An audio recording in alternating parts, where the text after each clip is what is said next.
Hello and welcome to the Providence College Podcast. I'm your host, Liz Kay, and I'm joined by producer Chris Judge of the class of 2005. Here on the Providence College Podcast, we bring you interesting stories from the Fryer family.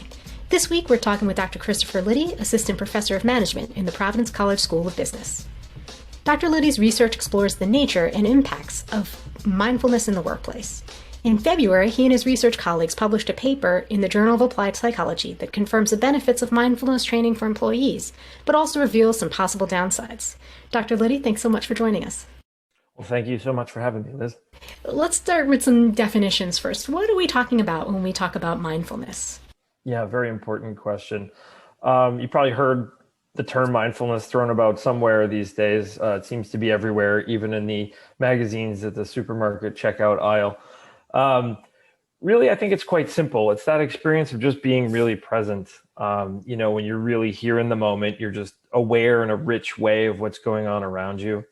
Whether it's sounds or sights or physical or emotional sensations or what have you.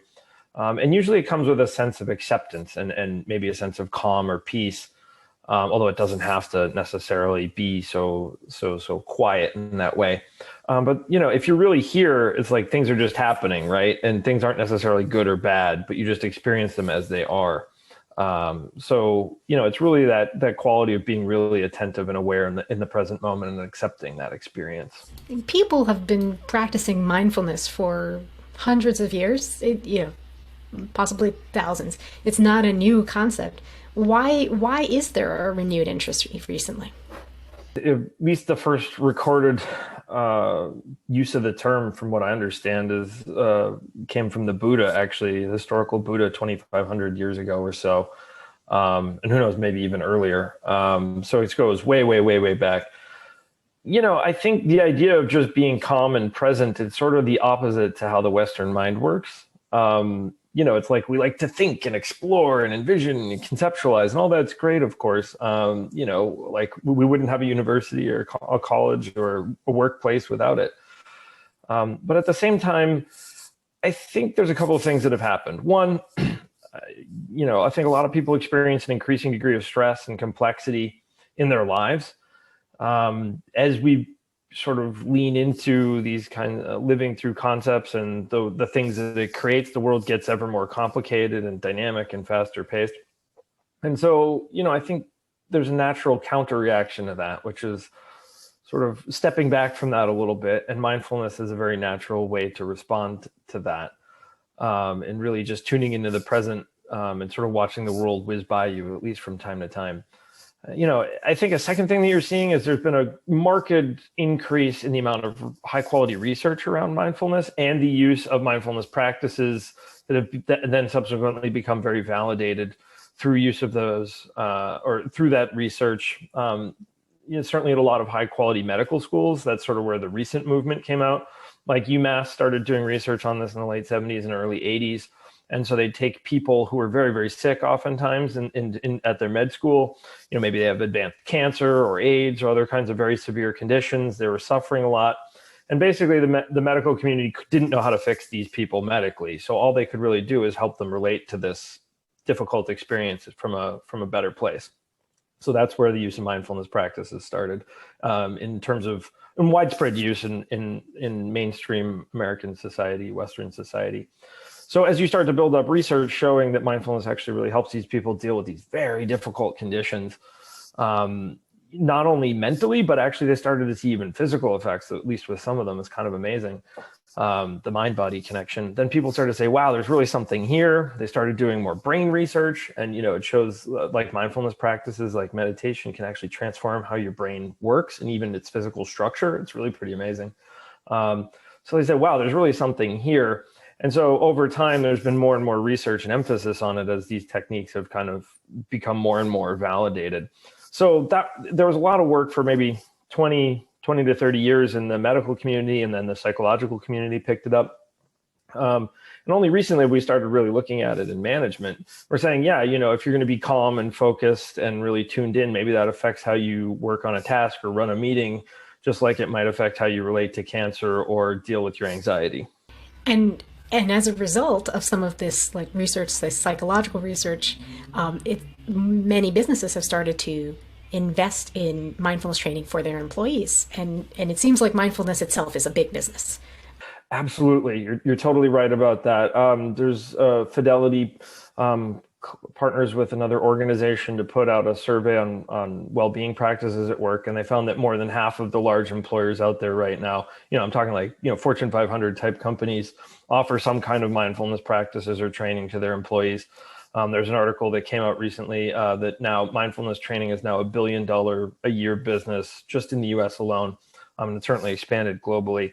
So yeah, it's gone from being this kind of quaint little thing that monks did on mountaintops to something we do with sort of cancer patients and so on in a few medical contexts to suddenly being this huge, large-scale movement in the American workplace and frankly, actually really across the world at this point.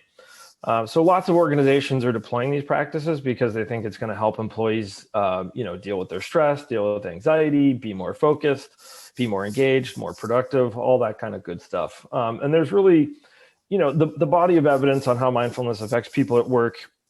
I'd say it's much smaller than some of these other veins of research, but it's definitely growing, and it's really, I think it's reached a critical mass in terms of acceptance within the management community, where when you talk about it, it's sort of like we talk about other things, right? It's sort of an accepted part of how people think about how people function in organizations, which 10 or 20 years ago, it was this kind of weird, funky thing that seemed very strange. So there's been a real shift in how we look at mindfulness, both in terms of practice and its impact from a scientific perspective on how people function at work. I can sort of hear what you're saying, because it seems very logical to talk about like that mind-body connection and physical wellness and mental wellness, but like especially as Americans, like work is such an important part of our lives. And so if people were more comfortable in their working lives, then I'd imagine, that could have positive impacts elsewhere in their lives as well. But I'm curious, like, has the benefit of mindfulness work has research made that connection in terms of the positive impact for businesses? What are some of those businesses? Some of the impacts. My colleagues and I did a review a couple of years ago where we sort of surveyed the field we really looked at every piece of literature we could get our hands on at the time. This was sort of 2014, 2015. The review was published in 2016. And we found basically you could bundle things into a few broad categories. So if you want to think about how mindfulness affects people at work, it starts by affecting how they focus. How do they attend to their minute by minute experience? And mindfulness helps you be more grounded in the present moment. There's some really interesting research out of Harvard that says people are mind wandering at least half the time, right? So it's like 1 out of every 2 minutes, people's minds are someplace else. So mindfulness helps to ground you and anchor you in the present and sort of direct your attention better when you're here, maybe even attend to more stuff. Then as a result of that, it has a lot of other really significant effects. It affects how people think, maybe more creatively, or they can process more information. It affects how they emote. They might feel calmer. If they get upset about something, it tends to dissipate more rapidly. It affects how they behave. They can be more intentional and sort of less habitual. And even affects how their bodies work. It can actually almost like upgrade their brain, as I mentioned before. Can slow aging and help people deal with illness. It's some pretty wild stuff. So you can imagine if someone has all these benefits going, all at one time, well, that's probably going to show up in some things we care about at work. And that was what we found as well. For one, mindfulness, lots of evidence showing that it helps people's well-being, right? Reduce their burnout, reduce their illness. Obviously there's a propensity to reduce absenteeism, right? People aren't showing up to the office. Might help them with their engagement and be more excited and full in their work. Again, it's consistent with this. It can help people perform better at work, do the various tasks that they do better, lead better, negotiate better. And last but not least, it can help them with their relationships. If you're calmer, if you're more focused, you're more attentive with people, not surprisingly, you're generally speaking going to build higher quality connections, whether it's your colleague or your boss or your subordinates or your customers or whomever. This was exciting to see this big picture, and you can really just see there's such a broad spectrum of benefits from mindfulness. And there's, hundreds of studies, thousands of studies overall about mindfulness, and there's been dozens of good studies at this point about mindfulness at work. Maybe we're even getting into the hundreds at this point. And basically everything says mindfulness is good, right? And if you listed all this stuff, it's not surprising. Mindfulness is really good for you. So you'd want to be mindful at work, and organizations should help their employees be mindful at work. So let's talk a little bit about your current study, your most recent study. What were you seeking to investigate? What I laid out to you is an exciting picture, and it's a really interesting picture. And to go from 20, 30 years ago, this thing was this weird idea from the East that no one really paid attention to being this kind of mainstream thing where we have a lot of evidence. It was really exciting, and you could see how it could affect people at work. But in terms of really ultra rigorous studies, not surprisingly, we haven't really seen a whole lot of that in terms of, does this actually help people perform their jobs better? So the first piece we were interested in finding is, does this really help?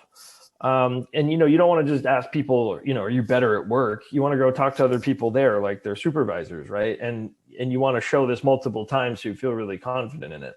So this was, one big inspiration for the research of just, we don't really feel super confident in this yet, even though there's very good reasons to think this should be the case. And so one of the main theories that has come out is that mindfulness basically helps you be more intentional. So, instead of getting distracted or getting into fights with people you don't mean to, you just stay focused on your goals. So what we found in this research was that mindfulness did indeed help people act more intentionally. They were less likely to have these kinds of breakdowns and so on. And then that helped how they function in terms of their regular job duties, what we call task performance. It helped them as organizational citizens. They sort of do stuff to help out, whether it's literally helping their colleagues, or, their boss says, I need you to come in this time, and they come and do it. And then they also tended to do less bad things to the organization. On the low end, you might have stealing or being mean to other employees. On an extreme end, it could be real violence or sabotage. You're definitely getting into illegal acts. And so what we found is mindfulness helped people have better self-control, and then it led to better job performance in all three of these categories that I mentioned. So that was the first piece. And that was sort of what we expected. What I think almost anyone in the field would have expected to find, but we just didn't really have good data on it. So not only did we find this, but we actually did it with a bunch of different samples. So we feel like it's actually a pretty robust finding. The second piece we wanted to see is thinking, well, is mindfulness equally good everywhere? And could it ever be problematic?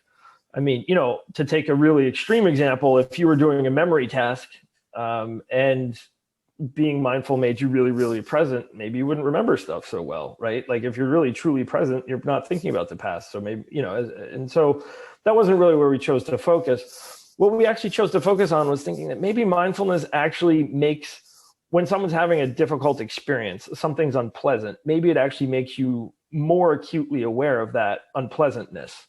And as a result, if you have to grit through something that's unpleasant and you don't like, maybe that means it sort of saps your self-control.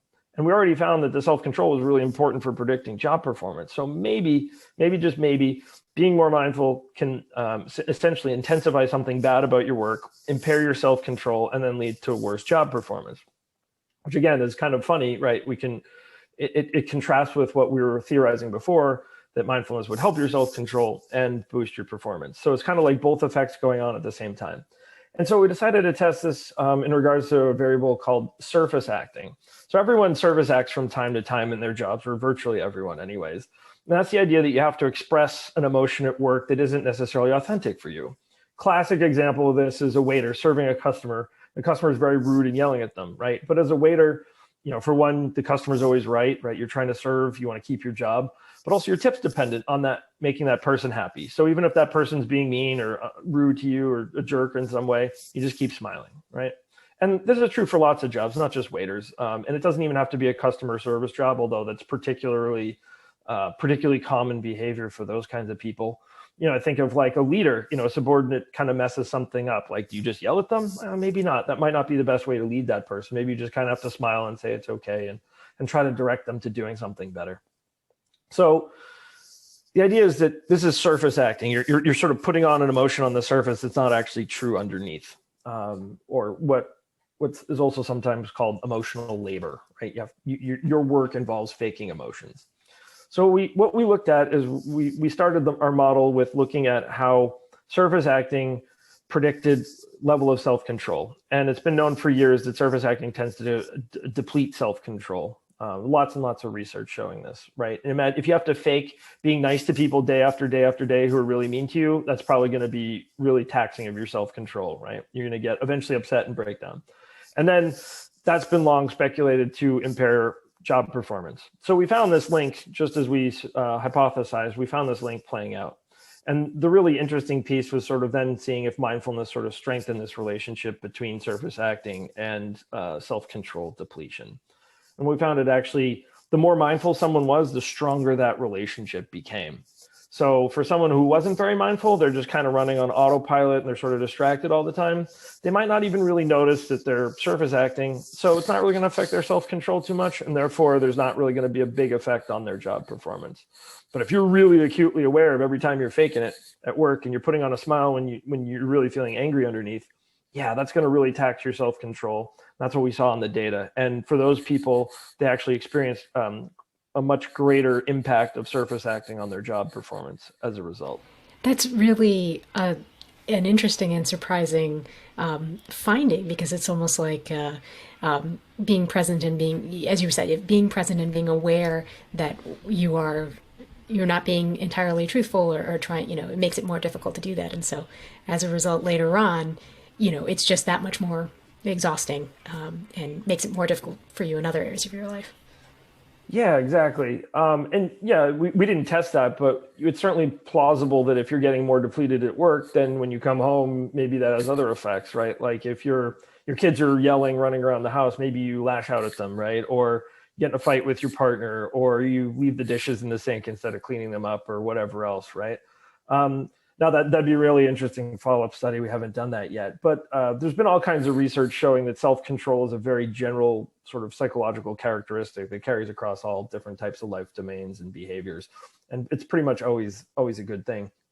And again, like a big part of the research, while we're really interested in these variables, the bigger piece for us is actually showing that, while mindfulness can be really great for the workplace, it's not always perfect with respect to everything, right? Like it may actually have some costs. So in this case, this is one specific instance, the first that we've really been able to document where mindfulness really does have a clear cost. But it makes us think, what else is out there? Is like, there's other bad things at work, right? Like maybe getting yelled at by somebody, or maybe you witness someone else doing something cruel or unpleasant, or, maybe you have to do a tough job. You have to go give some bad news to somebody who's sick, or, tell a student they can't, they're getting kicked out of school or whatever, right? Like there's any number of things you could imagine doing in your work where you might have a similar effect. And similarly, maybe it affects other things other than, or mindfulness strengthens the relationship between bad things and your response. So for example, looking at for instance, the current situation around COVID, I think we're all experiencing something challenging about that, right? You could imagine maybe it sort of strengthens the relationship between something about how COVID's playing out and some sort of outcome from that. Or, as just one other example. So that's still really new and exciting to try to discover that. But now that we have sort of one stake in the ground and there's a clear example of how this plays out, I think that's an exciting future direction for research in the field. And that was going to be my next question. I was curious. So where does this research take you next? What's the next question you're hoping to test? Yeah, I think there's a lot of good questions. So for one, are there other instances where integrating mindfulness into the workplace can actually be problematic in some way? To some extent, it's just theoretically interesting, right? Something that's generally so very good. It's interesting to say, well, where are the instances where it's not quite so good? But I think there's also really practical importance there as well. Because as you say, as we started out our conversation, if it's $1 billion industry and all these organizations are investing in it, you want to make sure you do the most help, or you're the most helpful to employees and you do the least harm. So if it is actually problematic, at least in certain circumstances, you might think about certainly not trying to promote mindfulness in those contexts, at least. And conversely, if there is a context where, maybe like a low service acting context, mindfulness might be really, really helpful there, right? So I think in terms of thinking about how we target mindfulness training and allocate dollars and, people's time and so on, I think it has important implications. I think there's really interesting questions for what kind of things actually seem to affect more mindful people. Is it stuff they do themselves? In this case, surface acting is something you have to choose to do. Your organization might strongly encourage you to do it. Maybe you even get fired if you don't do it, but you're not being literally compelled to do it, right? So there's sort of as a mindful person, you're still choosing to do something. So maybe that sort of sense of intentionality is different than if, say, your boss yells at you. Like, you don't really want to get yelled at, but it's not you doing it, it's someone else doing it. Or maybe physically your work is demanding or painful or uncomfortable or something like that. So it's just some aspect of the work as opposed to something that you're doing. So that seems like a really interesting frontier for checking out how mindfulness intersects work. I also think it's really interesting to think about how mindfulness might help or impair self-control in general. For example, like, you'd think, generally speaking, being distracted a lot or having a lot of interruptions in your day would sort of reduce your self-control, because every time, you kind of deal with something and then you come back to your main task and then you have to go off and get distracted and come back to your main task. So I can imagine that would be really depleting over time. But who knows, if maybe being more mindful helps you with that. But maybe there's other instances where it's also problematic. So these are some of the areas for future research. I could spend all day spitting out study designs, but the last thing I'll say is it'd be interesting to look at whether say something like surface acting, how much people have to act at work, whether that affects the impacts of a mindfulness training program. So maybe you have one group of people that doesn't really have to do very much of this, like, I don't know, people who are doing data crunching in the back and they just kind of work with their numbers, versus, salespeople or customer service people. Does that seem to affect them differently based on how much they have to act, given our findings? I think the flip side, or the more surprising conclusion you could draw, is that that there might be value for that autopilot state just in general, right? Like, not situations where being just letting your mind, not being mindful, might actually be valuable to your work performance. Yeah, it really could. And finding that intersection or that flow or that balance between that sort of automatic state and being really mindful, and how do you integrate those two in a sensible way? I think there's all kinds of interesting questions and opportunities for practice and even for teaching around that. How do we train people to be at work? I think it's pretty clear that just being on automatic all the time is probably not a good idea for most jobs. But is being fully, totally, deeply mindful all the time perfect for all jobs too? It's probably somewhere in the middle, quite honestly. If you think about it, like, if you're going to go out and do something, if you're really mindful as you tie your shoe, it could take a while. Who knows? Maybe even forget how to tie it properly, right? But we can all just kind of go zzz, and then suddenly the shoe's tied. You don't even really think about it. So, finding some balance between the two, some sort of flow between these different states, or what we termed in another paper, a balance between being and doing, would be, it seems to me like that's a reasonable way to think about how mindfulness could be optimally helpful at work, rather than just thinking you should always be all the way on one, super automatic and high paced and frenetic, and thinking about the past and future, or conversely being totally mindful and totally tuned in to the here and now and just being accepting and, not evaluating anything.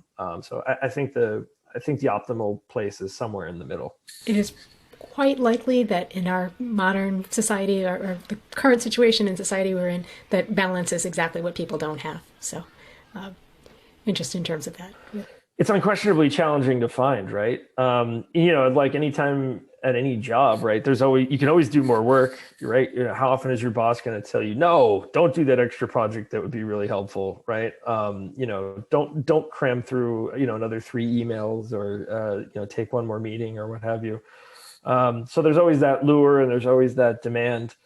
But, it's interesting because, to me, if you do spend that time checking in and being mindful, it's sort of, in the short term, it can really help you with a lot of these things like focus and emotional balance, which are really important in the short term. But over the long term, it can help, I think, your body function better, your mind function better, your relationships, right? If you aren't conflicting with people. So, I think the ability to step back, at least at times, both individually and collectively, is probably a really critical and I think underappreciated pathway to sort of feeling and functioning effectively in organizations. Dr. Lyddy, since this is 2021 and we're still in the throes of the COVID pandemic that you referenced earlier, I'd love to ask you a little bit about how could mindfulness help people deal with some of the spectrum of things we're all experiencing? I mean, in the past year, we've probably all had anxiety, rage, lack of control. I mean, there's an umpteen list of things that, we've all had to deal with. It's been a fun year, huh? Roller coaster.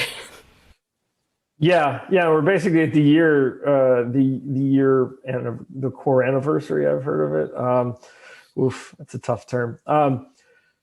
Yeah, I think it's a really good question. It's a really timely question. I think in some ways this has been a lesson in acceptance, right? We have to accept that things and non-attachment. We have to accept that things aren't as they've been, and there's good reasons for that, at least up to a point. And if you're sort of sitting at home instead of out at a bar or restaurant with your friends or on vacation or whatever else you like to do, I think there's a grief with that. There's an attachment to that. There's a sense of loss with that.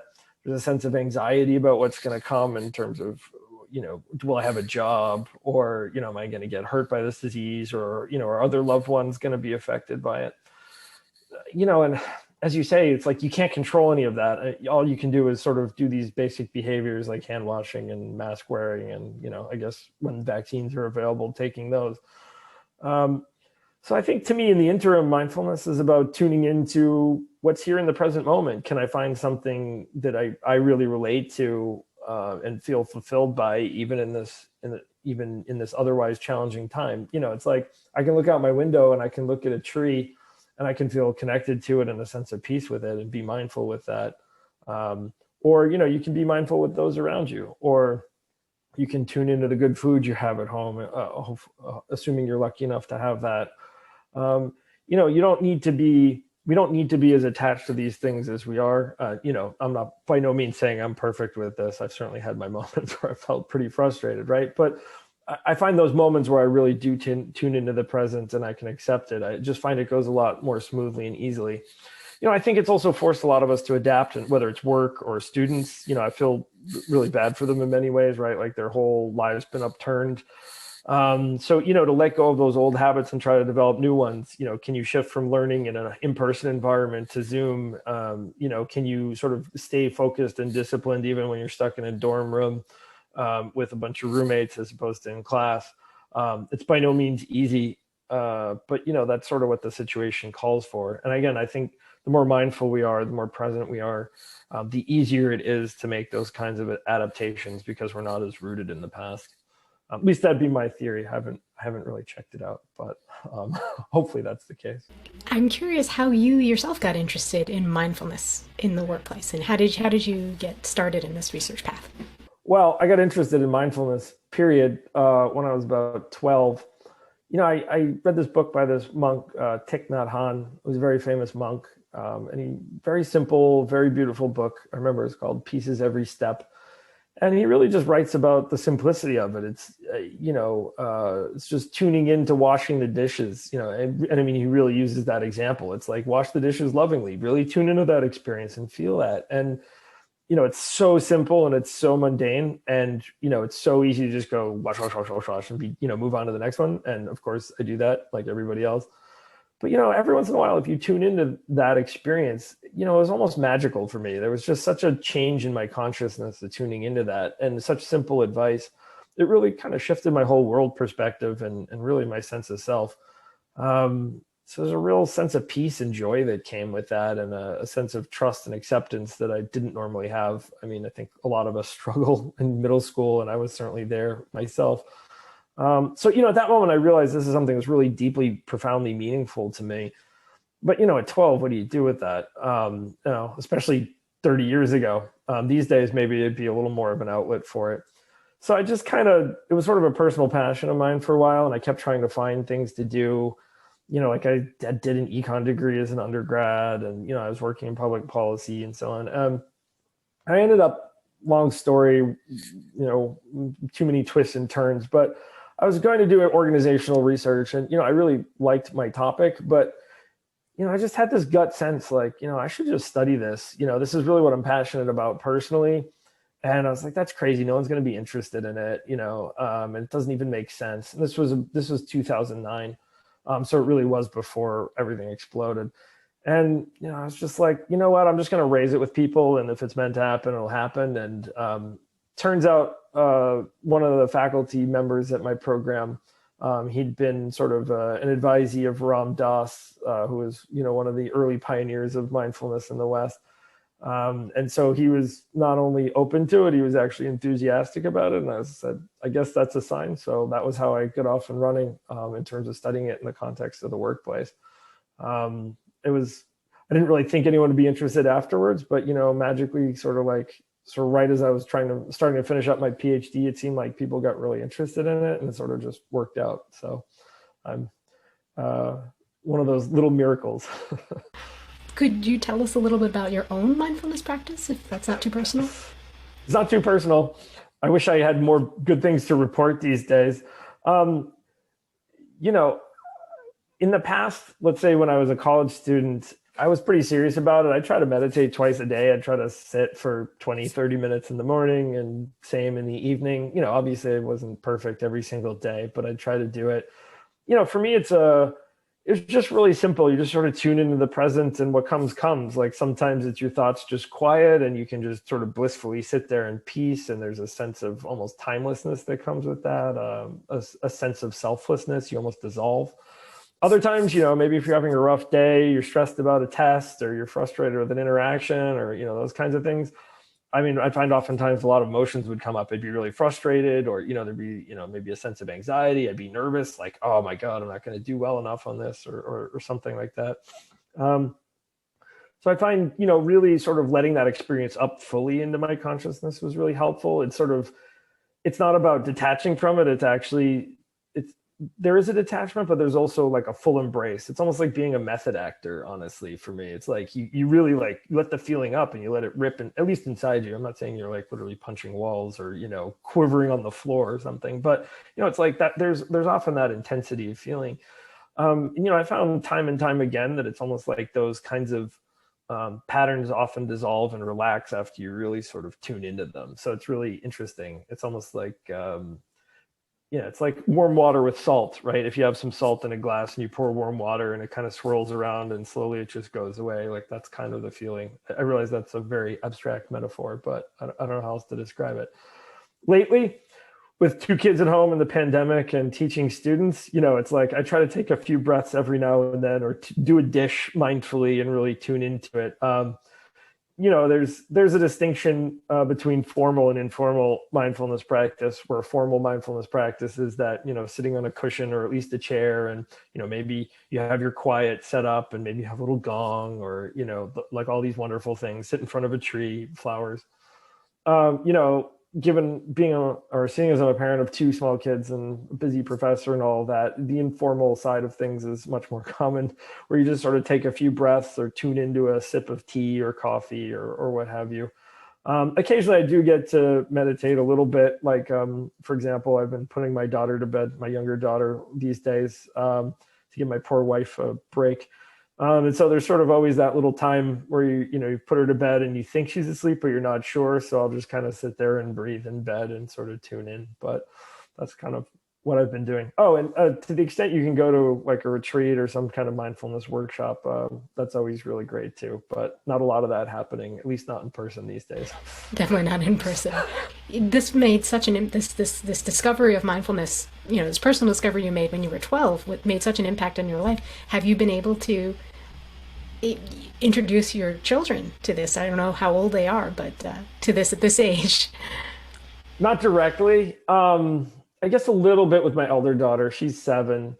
So, I try to do a little bit of breathing and tune into her body and so on. We've got a few breathing exercises, which she likes doing some of the time. She's also 7 and she likes running around a lot of the time.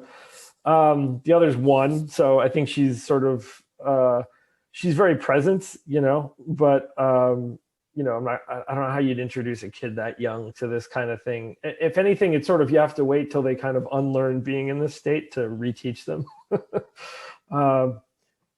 I hear some kids in the background. sounds like they're little ninjas. So that's very exciting. But yeah, I think as they get a little bit older, I definitely plan to introduce them because I think it's so profoundly helpful in so many ways. And I think in some ways it might be even more helpful for young kids, or at least relatively young kids, to grow up with it, is like they can develop their sense of self and make their life choices and pick their path in life from a sense of, being more conscious and being more aware. It's great if you've sort of gotten to my age and then the light goes on, but maybe you've made some choices that aren't necessarily as consistent with what you'd really like or what would make you really happy. So it's like, I think at least for some people, it's kind of tough to turn that light on later in life. Whereas if you do it early, hopefully it helps steer you in a direction that's really the right path for you. Well, I think another hypothesis, I'll say. I think just as there is this huge upswing of mindfulness in the business world, there is also a surge of mindfulness in education. So your kids absolutely and my kids will probably all experience it if they haven't already at some point. Definitely. Dr. Lyddy, thank you so much. This was a great conversation. Oh, thank you so much. It's been really engaging. It's been fun to share some of my research. And thanks so much for having me on. Subscribe to the Providence College podcast in all the usual places, including iTunes, SoundCloud, Stitcher, Google Play, and Spotify, as well as your smart speaker. If you like what you hear, please review and share with others. Thanks for listening, and go Friars.